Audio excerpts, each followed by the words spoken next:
और यदि आप वो समाज के साथ शेयर किए बिना मर गए तो प्रेत योनि में भटकना पड़ता है, और उस प्रेत योनि का नाम है ब्रह्म राक्षस। हालांकि मुझे आस्था नहीं इन सब बातों में मैं तो अज्ञेयवादी किस्म का आदमी हूँ, और मुझे जब से कविता पढ़ी है ना, मुझे लगता है कि नहीं, जो आता है सब बता देना है। और हमारे समय में सौभाग्य ये है कि बताने के लिए एक मंच ऐसा मिल गया है यूट्यूब की। आप अपनी लंबी लंबी स्पीच में, छोटी बात तो आप टिकटॉक पे भी कर सकते हैं, इंस्टा पे भी कर सकते हैं, रील वगैरह में, पर बड़ी बात, सीरियस बात करने के लिए यूट्यूब जैसे मंच है। तो मैं ये नहीं बनना चाहता हूँ, मैं नहीं चाहता कि मैं प्रेत बन के भटकूं बाद में, इसलिए जो मैं जानता हूँ मैं चाहता हूँ सब बता के मरूं। अभी मरने में टाइम है थोड़ा सा, लेकिन जितना भी है तब तक सब बता दूं जो भी है। दूसरी बात, मेरा मानना है कि जो हिंदी का समाज है, या सिर्फ हिंदी नहीं, भारतीय भाषाओं का जो समाज है, उसका दुर्भाग्य कहें या क्या कहें, उसके पास पढ़ने लिखने की चीजें बहुत प्रचुर मात्रा में नहीं। हाँ, आर्टिफिशियल इंटेलिजेंस आने के बाद चीजें थोड़ी सी आसान हो रही हैं और बहुत जल्दी हो भी जाएंगी, लेकिन मुझे लगता है कि जो इन समाजों के लोग हैं, गैर अंग्रेजी भाषी लोग हैं, उनकी एक जिम्मेदारी और बनती है कि, क्योंकि अंततः लोकतंत्र चलता है इस बात से कि लोगों में बहस किन मुद्दों पर होती है और बहस का स्तर क्या है। और मेरा मानना है कि अगर आप अपने समाज में बहस का स्तर थोड़ा उठा सके तो इससे बड़ा योगदान नहीं हो सकता है। मुझे नहीं पता इससे उठेगा ही नहीं, और मेरी इंटेंशन ये है कि लोग थोड़ा और बेहतर जाने चीजों को, बहस का स्तर उठेगा। और योजना ये है कि पहले हम भारतीय दर्शन पूरा करेंगे, जैसे बौद्ध दर्शन के बाद वेद उपनिषद करेंगे, गीता पर शायद 1 या 2 बड़े वीडियो बनाएंगे। शंकराचार्य को समझे बिना भारतीय दर्शन पूरा नहीं हो सकता है। फिर वैष्णव वेदांत पे आएंगे, सांख्य पे, योग पे, न्याय पे, वैशेषिक पे, मीमांसा पे आएंगे। फिर पश्चिम पे आएंगे, सुकरात से लेकर आज तक का दर्शन, सब दार्शनिकों ने क्या क्या योगदान दिया। आपने डेकार्ट का नाम सुना होगा, सार्थ का सुना होगा, हीगल का सुना होगा, इन सब पर बात करेंगे। फिर मेरी इच्छा है कि दुनिया के सभी धर्मों पर बातचीत हो। धर्म दर्शन का मतलब ये होता है कि आपने एक समस्या को लिया, जैसे ईश्वर है या नहीं, ये बड़ा भारी सवाल है।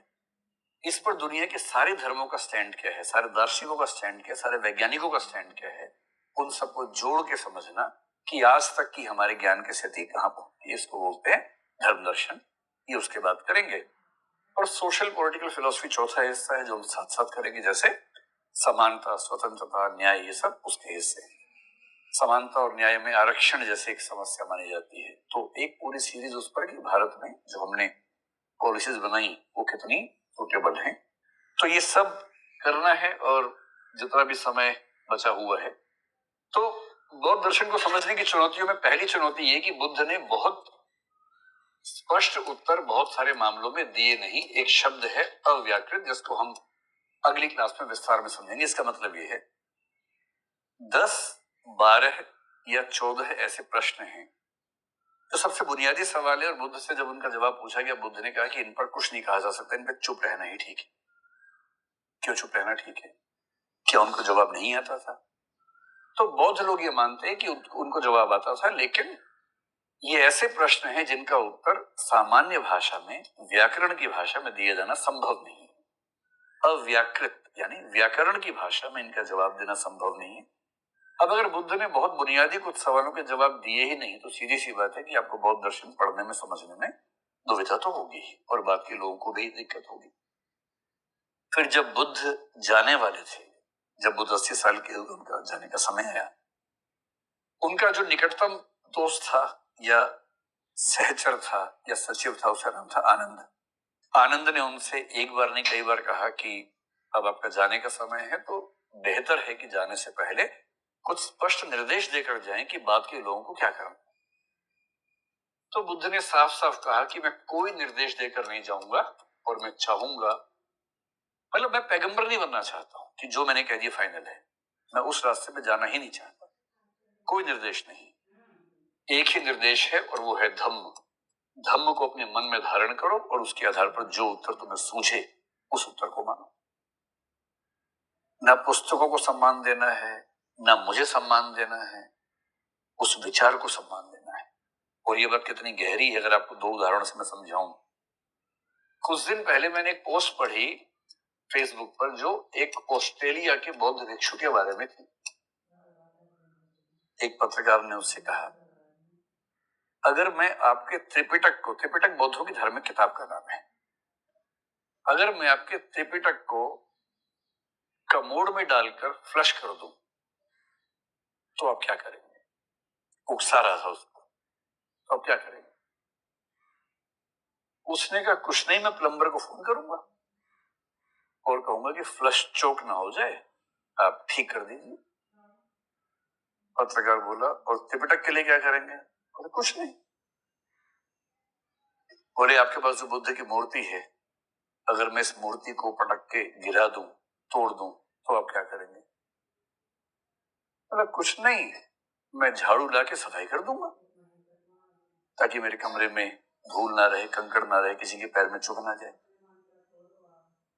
बोला यार तुम्हारे बुद्ध भगवान की मूर्ति को मैं तोड़ने की बात कर रहा हूँ, आपको गुस्सा ही नहीं आ रहा? बोले नहीं, बुद्ध तो खुद ही कहे गए हैं। ज़ेन बुद्धिज्म में एक बात कही जाती है, अगर तुम्हें बुद्ध बनना है तो बुद्ध को मार दो, अगर बुद्ध तुम्हें मिल भी जाए तो बुद्ध को मार दो। बुद्ध को फॉलो नहीं करना है, बुद्ध होना है। ना बुद्ध की जरूरत है, ना मूर्ति की जरूरत है, ना किताब की जरूरत है। और उसने यही कहा, आप किताब डालेंगे कमोड में, किताब नहीं छप के आ जाएगी। आप मूर्ति तोड़ेंगे, मूर्ति नहीं बन जाएगी। लेकिन अगर इन चीजों के चक्कर में मैं क्रोधित होने लगा तो धम्म का मूल भाव नष्ट हो जाएगा, और धम्म तो भाव है। और यही बात महात्मा बुद्ध कह के गए थे कि मैं जाऊंगा, ना कोई पैगंबर चाहिए, ना कोई किताब चाहिए, ना कुछ और चाहिए, अपनी चेतना से पूछना। और जब जब दुविधा हो एक काम करना, सारे के सारे लोग बैठ जाना, बहुमत से आपसी समझदारी से तय कर लेना।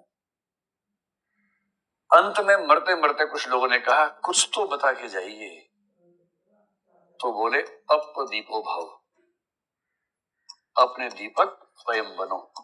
ये उनके अंतिम उपदेशों में से एक है, अपने दीपक खुद बनो। मैं क्यों बनूंगा भाई? जहां दुनिया के बाकी धर्मों में एक व्यक्ति हुआ था जो सारा ज्ञान दे के गया, उसके बाद से किसी की हिम्मत नहीं कि चू भी कर सके। उस दुनिया में एक आदमी कह रहे जाने से पहले कि अपदीपो भव, मैं क्यों तुम्हें कुछ ज्ञान दूं, अपने आप देखो। इतना डेमोक्रेटिक तरीके का जो चिंतन का तरीका है, इतना यूनिक तरीका है। पर इस सब का परिणाम ये हुआ कि जब बुद्ध चले गए तो बुद्ध के दर्शन में बहुत सारे विवाद पैदा होने लगे। बुद्ध के जीते जी कोई किताब लिखी ही नहीं गई थी, एक भी किताब नहीं, सब मौत। आपने इतिहास से पढ़ा होगा कि पहली मौत संगीति हुई, दूसरी हुई, तीसरी